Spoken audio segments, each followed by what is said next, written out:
This video is about viruses, and viruses are non-living particles that hijack cells. How can we tell if something is alive or not? Well, we have to start by establishing some criteria. Criteria means standards. So there are certain criteria or standards that a thing must meet before being defined as living. And if there's just one of these standards, the way you'd use the word is criterion. So you'd have one criterion, you'd have many criteria. So what are the criteria for defining life?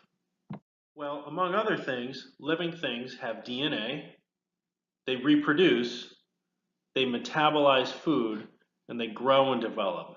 So these are some of the criteria that we use to determine whether or not something is alive. Well, many viruses have DNA. And viruses do reproduce, and yet viruses are not alive. So why not? Well, for one thing, some viruses have RNA instead of DNA. So some viruses don't have DNA. And we saw that's one of our criteria for determining whether or not something's alive. Viruses do not engage in metabolism. They don't eat. They don't use food at all. They don't undergo photosynthesis, and they don't undergo cellular respiration. Also, while viruses do reproduce, they can't reproduce on their own. And we're going to see that viral reproduction is why viruses are so important. The way they reproduce is what brings them into contact with us and the other living things that we depend on. So what are viruses?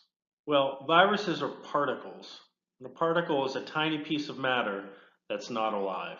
So we'll use the word particle to refer to viruses. And by the way, the word viral, that's related obviously to the word viruses. So viral and viruses, those are related words. Viruses have two parts. They can have additional parts, but all viruses have at least these two parts.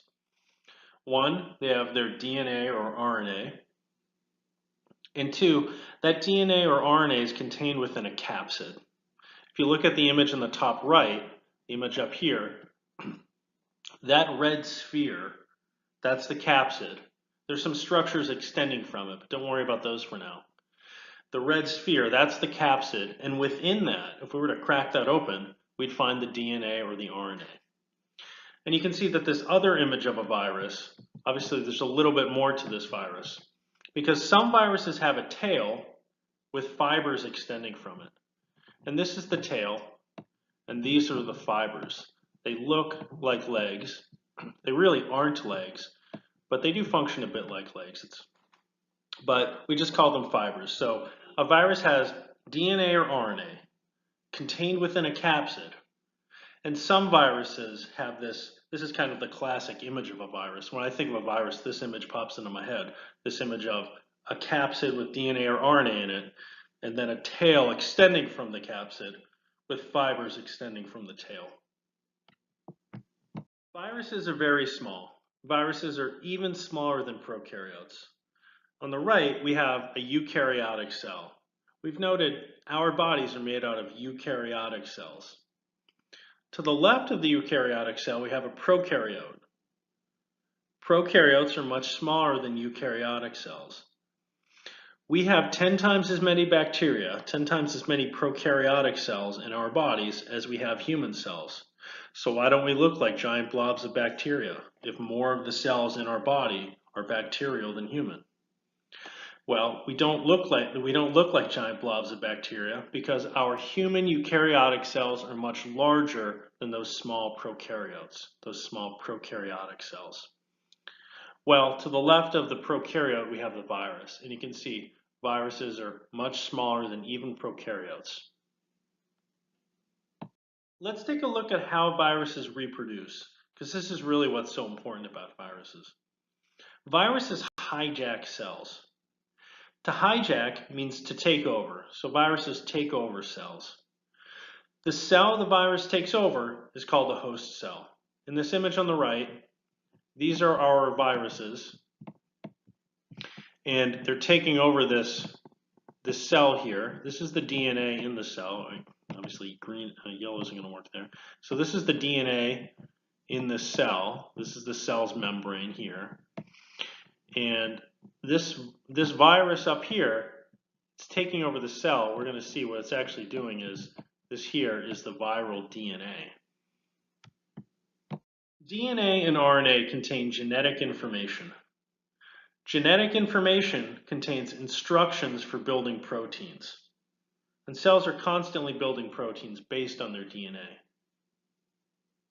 The virus injects its DNA into the cytoplasm of the host cell. But the host cell cannot tell the difference between its own DNA and the viral DNA. The host cell begins building proteins based on the instructions in the viral DNA. The host cell also replicates the virus's DNA. It replicates or copies the viral DNA. In the image on the right, we have a virus injecting its DNA into a host cell up on the top.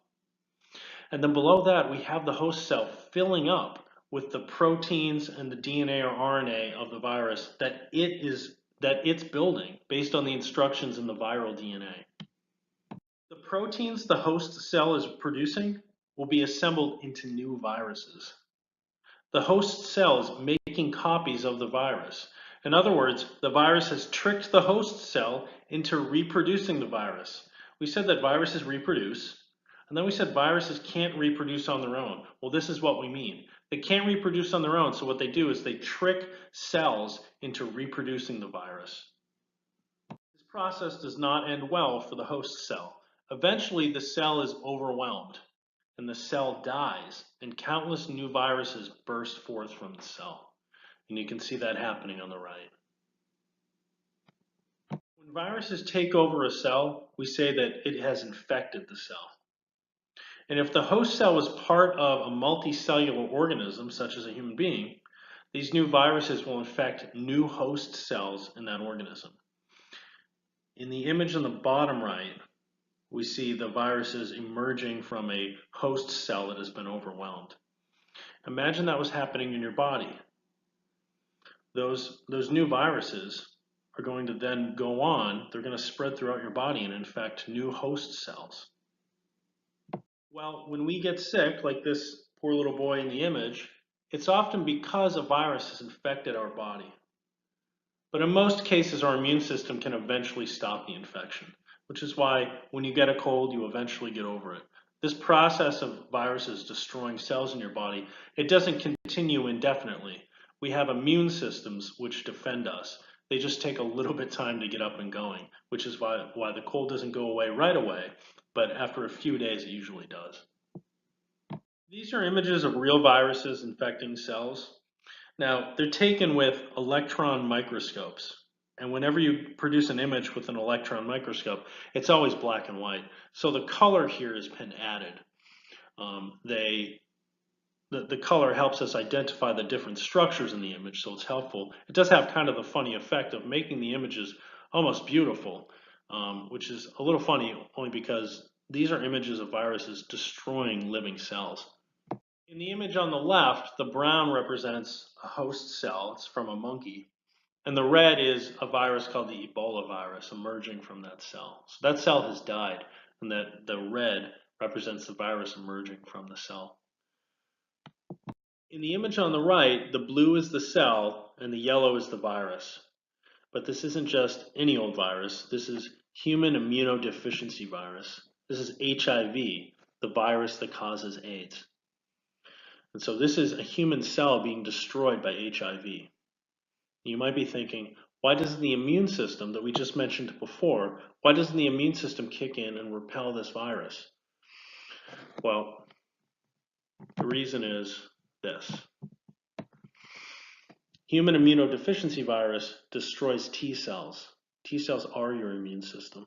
So what's so devastating about HIV is that it actually destroys your body's defenses. So when you die from AIDS, what you actually die from is other infections because HIV destroyed your immune system and left you vulnerable to sicknesses that would never normally kill a person.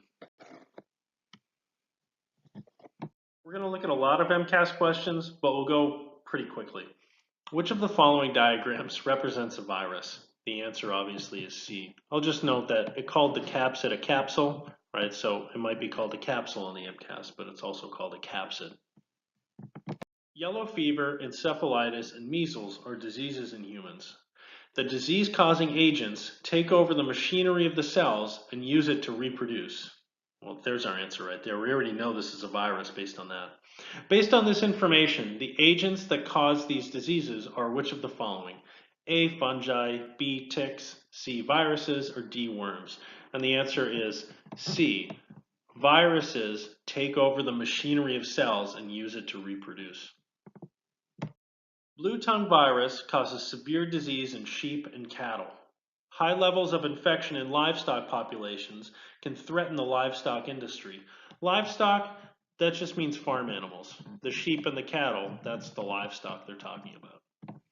Which of the following statements best describes how a blue tongue virus particle reproduces in its sheep or cattle host? A, the virus immediately kills the animal and then escapes to reproduce. B, the virus makes spores that are shed on the ground with the animal's waste. C, the virus uses the animal's cellular machinery to reproduce inside the animal. Or D, the virus releases eggs into the, it's not that one. Obviously, the answer is C. Viruses take over cells and they use those cells to reproduce. Which of the following statements describes a difference between how viruses reproduce and how cells reproduce? A, viruses can reproduce sexually or asexually, whereas cells only reproduce sexually. B, viruses reproduce by DNA translation, whereas cells reproduce by DNA transcription. C, viruses need carbon dioxide to reproduce, but cells need oxygen to reproduce. These are all terrible answers, so it must be D. D, viruses need to enter a living cell to reproduce, but cells reproduce on their own. And it's that. Remember we said viruses can't reproduce on their own. They take over host cells to reproduce. Which of the following always requires the cellular machinery of a host cell in order to reproduce?